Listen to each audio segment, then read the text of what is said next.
दोस्तों, आज की कहानी में आपका स्वागत है। कहानी का नाम है कुलधरा, जो कि एक शापित गांव होता है। देखते हैं इस गांव में क्या होता है। चलते हैं आज की अपनी कहानी पर। जर्जर कोठियाँ इस बात का सबूत देती हैं कि यहाँ पहले एक नगर बसा करता था। आज लगभग 2 साल बीत चुके हैं, पर ये गांव फिर से आबाद नहीं हुआ, और ना ही आसपास के वो 84 गांव जहाँ कभी पालीवाल ब्राह्मण रहते थे। वो पालीवाल ब्राह्मण जिससे गांव की मिट्टी समृद्ध हुआ करती थी। तो फिर ऐसा क्या हुआ जो रातों रात एक गांव खाली हो गया? क्यों आज 200 साल बाद भी लोग शाम के 6 बजे के बाद वहां जाने से कतराते हैं? आखिर कुलधरा के इतिहास में ऐसा क्या धसा जिसने लोग आज भी खौफ खाते हैं? क्यों दिन में भी लोगों को वहां चूड़िया की खनक और पायलों की आवाज़ सुनाई देती है? क्या ये सब आप नहीं जानना चाहेंगे? मैं मिल गया। अब तक की कुलधरा की सारी बातें मैं अपने मोबाइल के सोशल मीडिया प्लेटफॉर्म पर सुन रहा था। आसपास में बैठे उसके बाकी दोस्त भी उसका चिल्लाना सुन उसकी तरफ आकर्षित हो गए। उस समय से एक था आदित्य। आदित्य, क्या मिल गया तुझे ऐसा जो चिल्लाने लगा? मैं, अरे आदित्य, बता रहा हूँ ना, एक ऐसा कॉन्टेस्ट मिल गया है जिससे हमें एक बड़ा हिट मिल सकता है। जैसलमेर का एक गांव जहां से रातों रात 5000 लोग गायब हो गए थे। अभी प्रबल ने अपनी पूरी बात की ही थी कि सोया बोल पड़ी। सोया, तुम कुलधरा की बात कर रहे हो ना प्रबल?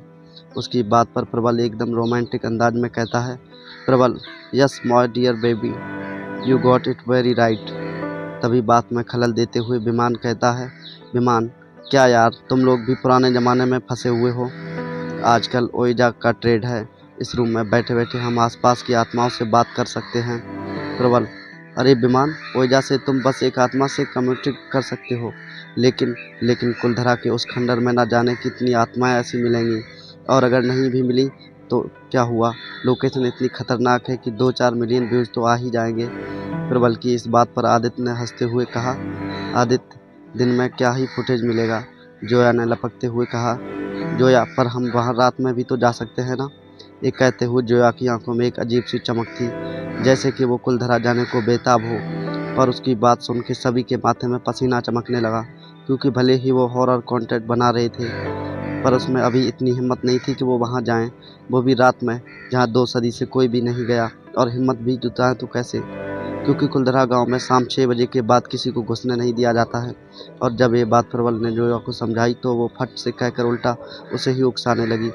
विमान को लगा कि यही मौका है जब जोया ही नज़र में हीरो बन सकता हूँ, इसलिए उसने कहा, विमान, जोया, छोड़ो इन फोटोज को। मैं तो कहता हूँ सिर्फ मैं और तुम चलते हैं, और किसी भी तरह अंदर चले ही जाएंगे। विमान की बात सुन प्रबल भी चोरी छिपे कुलधरा गांव में घुसने के लिए मान जाता है, क्योंकि वो नहीं चाहता कि विमान और जोया थोड़ा भी करीब आएँ। अगली सुबह सभी गाड़ी में कुछ ज़रूरी सामान लेकर कुलधरा के लिए निकल जाते हैं। वहाँ पहुँचने से कुछ किलोमीटर पहले उन्हें कुलधरा का एक साइन बोर्ड दिखता है, और उसके थोड़ी देर बाद एक बुढ़िया आ गई, जिसके पास पहुँचते ही प्रबल गाड़ी रोक देता है। गाड़ी का शीशा नीचे कर जैसे ही जोया उस बूढ़ी औरत की तरफ देखती है तो सख्त लहजे में उससे कहती है, बुढ़िया, क्यों आई है यहाँ? चली जा यहाँ से, तेरी वजह से ये सभी मारे जाएंगे। उसकी इतनी खतरनाक आवाज़ को सुन प्रबल ने गाड़ी को आगे बढ़ा दिया और जोया से कहने लगा, प्रबल, लगता है तुम्हारी दूर की वासी है, बहुत दिन से मिली नहीं है, इसलिए तुमसे गुस्सा है। उसकी बात से सभी गाड़ी में हंस पड़ते हैं, पर जोया की नज़र गाड़ी के बैक मिरर पर जाती है, जिसमें वो बूढ़ी औरत को देख रही थी। पर देखते ही देखते काले धुएं में वो बूढ़ी औरत गायब हो जाती है। कुलधरा गांव के दरवाजे पर पहुंचते ही चादर ओढ़े हुए एक आदमी ने गाड़ी को रोक दिया और अंदर जाने के लिए कुछ पैसे लेते हुए कहने लगा, आदमी, शाम 6 से पहले लौट आइएगा, क्योंकि उसके बाद दरवाज़ा बंद हो जाएगा, क्योंकि उसके बाद तो यहाँ कुत्ते भी नहीं भौंकते। प्रबल गाड़ी को अंदर लेता है और कहता है कि वो टेंशन ना ले, क्योंकि ये चारों दोस्त तुरंत अंदर जाकर वापस आ जाएंगे। लगभग 5 बजे के बाद वो गाड़ी बिना कहीं रोके कुलधरा गांव से बाहर निकल जाती है। वहाँ के सभी लोग भी वहाँ घूम के जा चुके थे, इसीलिए ठीक 6 बजे उस आदमी ने कुलधरा गांव का दरवाज़ा बंद कर दिया और फिर बिना पीछे मुड़े वहाँ से चलता बना। धीरे धीरे रात के अंधेरे ने कुलधरा गांव को घेरना शुरू कर दिया था, पर न जाने क्यों प्रबल वापस यहाँ पहुँच गया। लेकिन गाड़ी से सिर्फ प्रबल और आदित्य बाहर निकले। एक के हाथ में हथौड़ा तो दूसरे के हाथ में कैमरा था, जिससे वो दुनिया भर को ये दिखाना चाहते थे कि वो ही असली फियर डेविल्स हैं, जो कुलधरा जैसे हॉन्टेड विलेज में भी रात गुजार सकते हैं। इधर वो दोनों दरवाज़ा का ताला तोड़ रहे थे ताकि वहाँ पहुँच सकें जहाँ उन्होंने जोया और विमान को छोड़ा था, ताकि वो शाम 6 बजे उनके पहुँचने तक का शॉट ले सकें। उन दोनों ने कुलधरा गांव के अंदर जगह जगह पर कैमरे सेट कर दिए ताकि पूरे रात की एक्टिविटी कैमरे में कैद हो सके और विमान को भी अच्छा मौका मिल गया वो जोया को अपने दिल की बात कह सके।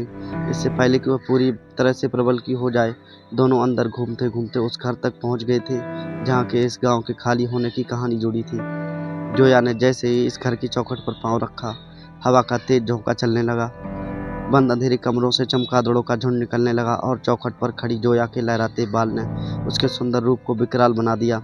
वैसे तो विमान सभी चीज़ों से खुद डर चुका था, पर जोया के सामने हीरो बनने के लिए वह कहता है, विमन, जोया तुम डरना मत, मैं हूँ तुम्हारे साथ। ये कहते हुए उसने जोया का हाथ पकड़ लिया, पर जैसे ही उसने हाथ पकड़ा, जोया बेहोश होकर जमीन पर गिर पड़ी।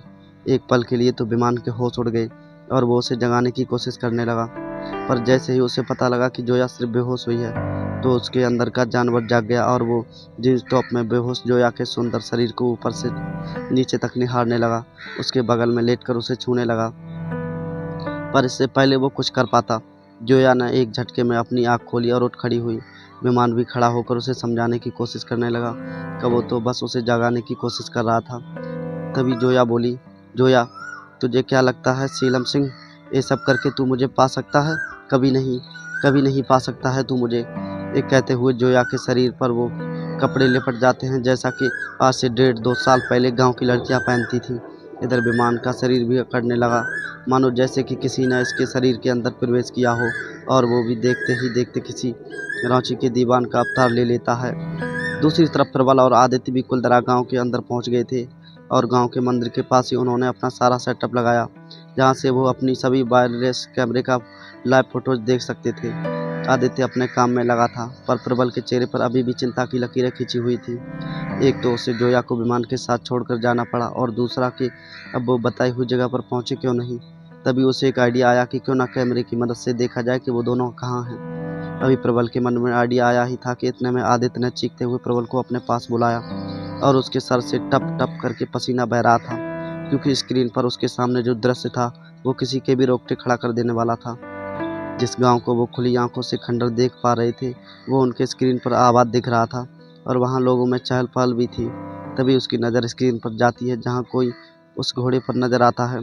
जब वो स्क्रीन को बड़ा करता है तो वो कोई नहीं और नहीं बल्कि विमान होता है, एक दीवान के लिबाज में, जिसने अपने आगे जोया को जकड़ रखा है और उसके आगे पीछे सैनिक भी हैं। प्रबल ये सब देखकर कुछ समझ नहीं पा रहा था कि क्या हो रहा है। आखिर इस वीरान गांव में इतने सारे लोग आए वहां से, और विमान और जोया ये क्या कर रहे हैं। ये सब सोचते हुए उसे किसी गहरे संकट का एहसास होने लगता है।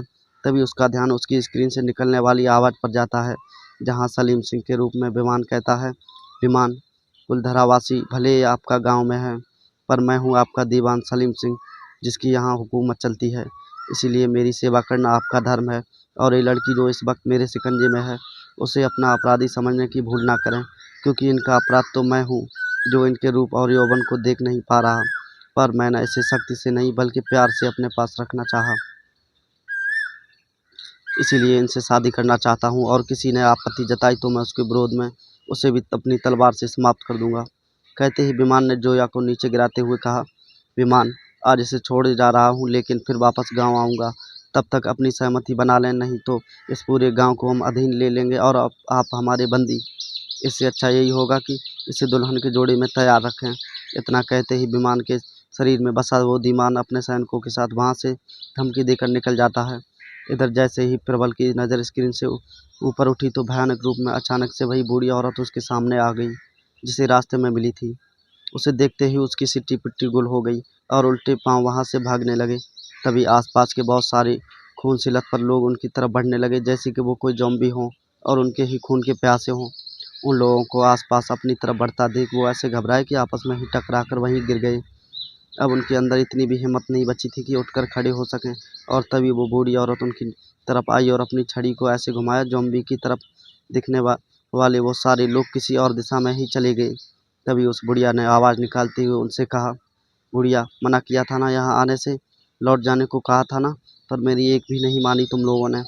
उसकी बात सुनकर प्रबल को विश्वास हो गया कि वहीं जो उसे यहाँ से बचा कर निकाल सकती है, इसीलिए वो उसके सामने गिड़गिड़ा कर पूछने लगा कि ये सब क्या हो रहा है, हम कैसे बचें। तभी बुढ़िया ने कहा, बच्चे, यहाँ से सब पिछले 2 सालों से चलता आ रहा है और यहाँ अंधेरे के बाद रुककर तुम सब इसका हिस्सा बन गए हो। जहाँ तक बात रही यहाँ से बच निकलने की, तो उस लड़की के कारण ही तुम यहाँ सब फंसे हो, और अब वही तुम्हें बचा के ले जा सकती है।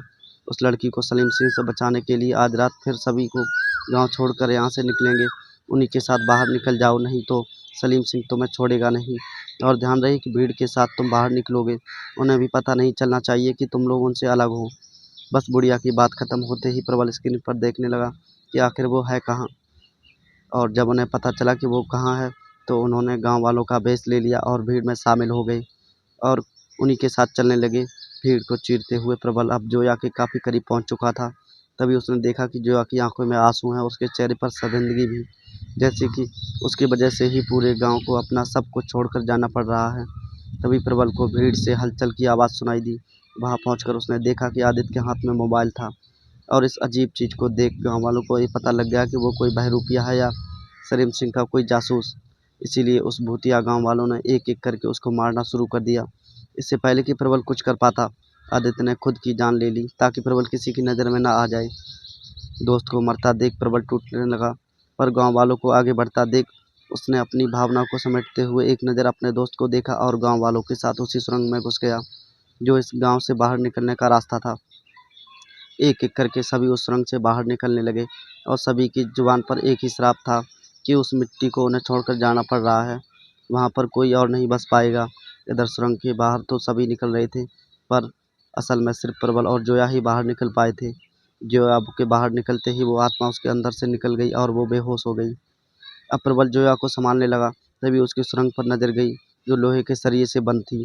प्रबल ने जैसे तैसे जोया को संभाला और वहाँ से निकलने लगा, मगर उसके मन में दुख था कि वो आदित्य को नहीं बचा सका।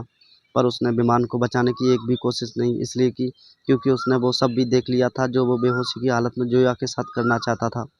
जाते जाते उसने एक नज़र पीछे देखा, जहाँ वो उस बूढ़ी औरत दिखने लगी जिसने कहा था, बुढ़िया कभी वापस लौट के मत आना इस कुलधरा गाँव में। दोस्तों, आज की कहानी यहीं पर समाप्त होती है।